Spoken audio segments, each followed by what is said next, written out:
Break के बाद आपका स्वागत है। आप देख रहे हैं सत्याग्रह। अब देखते हैं उत्तराखंड का घड़ी घड़ी घमासान।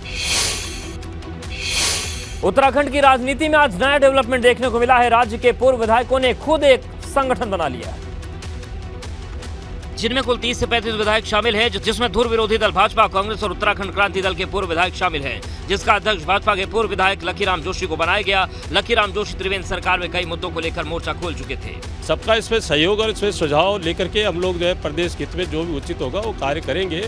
और इसमें कोई राजनीतिक मंच नहीं है। एक प्रकार से हमने सभी पूर्व विधायकों को एक साथ आकर के और प्रदेश की विकास में अपनी सहभागिता सुनिश्चित करने के लिए हमने ये प्रयास किया है। हालांकि भाजपा ने इशारा कर दिया है कि पार्टी संगठन के दायरे में रहकर पार्टी के कार्यकर्ताओं को काम करना होता है। कहा गया कि विधायक अपने अधिकारों के लिए एक संगठन बनाएंगे और अपनी सुविधाओं के लिए लड़ेंगे, तो मैं समझता हूं कि इसमें विधायकों को पुनः विचार करना चाहिए।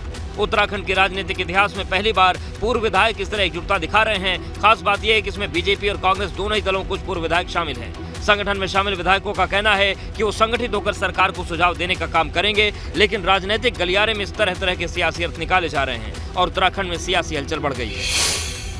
तो एक तरफ विधायकों को मोर्चाबंदी है, तो उत्तरकाशी में एकमात्र दृष्टिबाधित छात्रावास के छात्रों को मजबूरन पढ़ाई की बजाय प्रदर्शन करना पड़ रहा है और इसकी वजह उनकी मांगों की अनदेखी। हम किसी से कम नहीं, सक्षम हैं, अक्षम नहीं जैसे स्लोगन लिखी तख्तियों के साथ छात्रों ने प्रदर्शन किया। अपने भविष्य की चिंता को लेकर बड़ी संख्या में छात्र धरने पर बैठे। विद्यालय के टीचर और कुछ अभिभावक भी छात्रों के इस आंदोलन में उनके साथ हैं। दरअसल तुनालका में मौजूद दृष्टिबाधित छात्रावास पिछले 15 सालों से संचालित है, जिसमें सरकार की तरफ से बच्चों की देखभाल और शिक्षा के लिए अनुदान मिलता रहा था, लेकिन पिछले 2 सालों से विद्यालय को कोई अनुदान नहीं मिला, जिससे विद्यालय पर आर्थिक संकट है। क्यों इस प्रकार का दुख दिया जा रहा है? जब पढ़ने का अधिकार देखने वाले बच्चों का है तो हमारा क्यों नहीं? हमारी पढ़ाई क्यों रुकाई जा रही है? बड़कोट के इस स्कूल में अनुदान न आने से विद्यालय समिति करीब 16 लाख के कर्ज में आ गया है। लिहाजा छात्रों की मांग है कि सरकार उनकी समस्या जल्द से जल्द दूर करे। प्रदर्शन को देखते हुए प्रशासन ने समस्या के निदान का भरोसा दिलाया है। इनके द्वारा एक ज्ञापन प्रस्तुत किया गया, वो पूर्व में उच्च अधिकारियों को भेजा गया है। आर्थिक सहायता चाह रहे हैं, तो हमने जो है माननीय मुख्यमंत्री राहत कोष के लिए जो है प्रस्तावित कर दिया है। उत्तर प्रदेश की तस्वीर आपने देख ली। अब चलिए देखते हैं देश में कहां कहां चल रहा है घड़ी घड़ी घमासान। पश्चिम बंगाल विधानसभा में 7 मिनट की मुलाकात में कुछ ऐसा हुआ जिसे देखकर राजनीतिक पंडित भी हैरान। दरअसल विपक्ष के नेता शुभेंदु अधिकारी को मुख्यमंत्री ममता बनर्जी ने चाय का निमंत्रण दिया। आमंत्रण स्वीकार कर शुभेंदु विधायक अग्निमित्रा पॉल और मनोज टिग्गा के साथ विधानसभा स्थित सीएम के कमरे में गए। दोनों के बीच लगभग 7 मिनट की मुलाकात हुई। बातचीत भी हुई, जिसे लेकर कयासों का दौर शुरू हो गया है। बंगाल सीएम ने मार्शल के जरिए शुभेंदु को मिलने का संदेश भिजवाया था। शुभेंदु अधिकारी को बताया कि वो मिलते जाएंगे, लेकिन अकेले नहीं, उनके साथ दूसरे भी 2 विधायक जाएंगे। इसके कुछ देर बाद शुभेंदु अधिकारी पार्टी विधायक अग्निमित्रा पॉल और मनोज टिग्गा के साथ गए।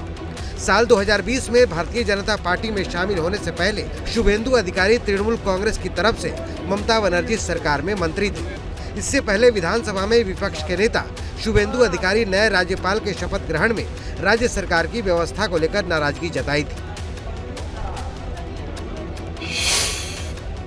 वहीं दिल्ली नगर निगम चुनाव को लेकर भाजपा और आम आदमी पार्टी के बीच जुबानी जंग लड़ाई बढ़ गई है। अब साजिश के आरोपों तक ये मामला पहुंच गया। दिल्ली में एमसीडी के दंगल के बीच आम आदमी पार्टी के नेता मनीष सिसोदिया ने भाजपा पर दिल्ली के मुख्यमंत्री अरविंद केजरीवाल की हत्या की साजिश रचने का आरोप लगा दिया। स्कूल में तथाकथित कोई घोटाला हुआ, उसकी कोई विजिलेंस रिपोर्ट है। वो अभी अखबार में मैं पढ़ रहा था कि वो चीफ सेक्रेटरी के पास गई है और वो मीडिया के पास है। वो मिनिस्टर को नहीं बताई गई, वो सीडीओ को नहीं दी गई, जो देश के विजिलेंस डिपार्टमेंट है उनको नहीं दी गई। दरअसल भाजपा सांसद मनोज तिवारी ने गुरुवार को एक ट्वीट किया था, जिसमें आप के एक विधायक की पिटाई का जिक्र करते हुए लिखा था कि दिल्ली के लोग घोटालों और मसाज कांड जैसे मुद्दों से नाराज हैं। ऐसे में सीएम केजरीवाल के साथ भी ऐसा न हो, उन्हें न्यायालय ही सजा दे। सिसोदिया की प्रेस कॉन्फ्रेंस के 10 मिनट के भीतर ही मनोज तिवारी ने भी प्रेस कॉन्फ्रेंस की और सिसोदिया के आरोपों का जवाब दिया। हम चाहते हैं सजा किसी को भी अगर उसके कुकर्मों की हो, पापों की हो, तो सजा न्यायालय दे। मनीष सिसोदिया ने अपने आरोपों में कहा कि गुजरात और एमसीडी चुनाव में हार के डर से भाजपा बौखला गई है। इसी वजह से भाजपा सांसद मनोज तिवारी खुलेआम अपने गुंडों को अरविंद केजरीवाल पर हमला करने के लिए कह रहे हैं और भाजपा ने इसकी पूरी योजना तैयार कर ली। इसके बाद अब देखते हैं विदेश में कहां चल रहा है घड़ी घड़ी घमासान। बीते कुछ दिनों से लगातार हो रही बारिश से पूरे साल तपते रहने वाले सऊदी अरब के कुछ शहरों में बाढ़ जैसे हालात पैदा हो गए। पानी में तेज बहाव के साथ एक के ऊपर एक बहती चली जा रही गाड़ियों की तस्वीरें सऊदी अरब के जिद्दा शहर की हैं, जहां 6 घंटे तक लगातार ऐसी बारिश हुई कि पूरा शहर पानी पानी हो गया। सऊदी नागरिक सुरक्षा विभाग के मुताबिक गुरुवार को आई बाढ़ की चपेट में आने से जिद्दा में 2 लोगों की मौत हो गई। जिद्दा में गुरुवार को सुबह 8 बजे से लेकर दोपहर 2 बजे तक रिकॉर्ड 189 मिलीलीटर की बारिश हुई, जिसके चलते पूरा जिद्दा शहर बाढ़ की चपेट में आ गया और बाढ़ के पानी का बहाव इतना तेज हो गया कि सड़कों के किनारे और घरों के बाहर खड़ी एक से बढ़कर एक बेशकीमती गाड़ियों को भी अपने साथ बहाने लगा। बाढ़ के पानी से घिरे जिद्दा शहर में लोगों को सुरक्षित जगहों पर पहुंचाया जा रहा है और सऊदी नागरिक सुरक्षा विभाग लगातार प्रभावित इलाकों में रेस्क्यू ऑपरेशन चला रहा है। बाढ़ के जैसे हालात को देखते हुए जिद्दा के किंग अब्दुल अजीज इंटरनेशनल एयरपोर्ट के अलावा शहर के स्कूलों और सऊदी अरब के धार्मिक केंद्र मक्का की तरफ जाने वाली सड़कों को भी रोक दिया गया है। यूक्रेन में रूस के खिलाफ यूक्रेन सेना ने जवाबी कार्रवाई तेज कर दी है ताकि जल्द से जल्द रूस की सेना को पीछे धकेला जा सके। यूक्रेन के खरसान शहर में इन दिनों रूसी और यूक्रेनी सैनिकों के बीच भिड़ंत और तेज हो गई है। खरसान में निप्रो नदी के नजदीक तैनात रूसी टुकड़ियों पर यूक्रेन के सैनिक सेल्फ प्रोपेल्ड गन से लगातार हमले कर रहे हैं। यूक्रेनी आर्मी रूस के सैनिकों को निशाना बनाने के लिए ड्रोन कैमरों का इस्तेमाल कर रही है और सटीक लोकेशन मिलते ही रूसी ठिकानों पर एसपीजी और मोर्टार्स के गोले दाग दिए गए। 2 हफ्ते पहले रूसी सैनिकों ने खरसान से पीछे हटने का ऐलान किया था, लेकिन निप्रो नदी के पूर्वी किनारे पर अब भी रूसी सैनिकों ने पोजीशन ले रखी है। लेकिन यूक्रेनी सेना ने अब निप्रो नदी के पार तैनात रूसी सेना को ज्यादा से ज्यादा नुकसान पहुंचाने की योजना के तहत अपने हमले और तेज कर दिए हैं।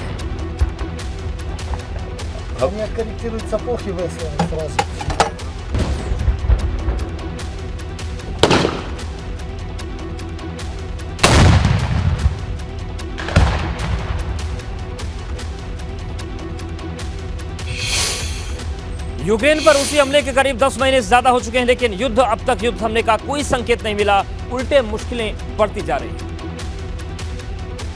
क्योंकि ऊर्जा संकट के बाद अब यूक्रेन को पानी की कमी का सामना करना पड़ रहा है। लोग जगह जगह खाली बोतल लेकर पानी की तलाश कर रहे हैं और जहां पानी मिल रहा है वहां लाइन लग रही है। दरअसल यूक्रेन की राजधानी कीव के हालात तो बहुत खराब हैं।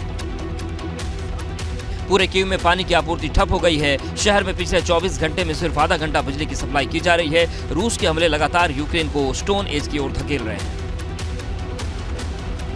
रूस यूक्रेन के बुनियादी ढांचे को निशाना बना रहा है, जिस वजह से यूक्रेन की राजधानी का लगभग 70% हिस्सा गुरुवार सुबह भी बिजली के बिना था और बिजली न होने की वजह से पानी की सप्लाई नहीं हो पा रही है।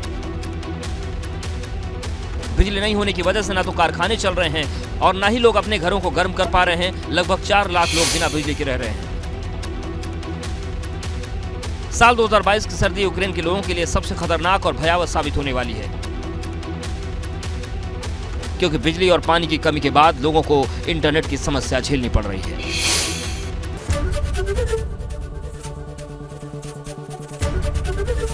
एबीपी गंगा, खबर आपकी, जुबान आपकी।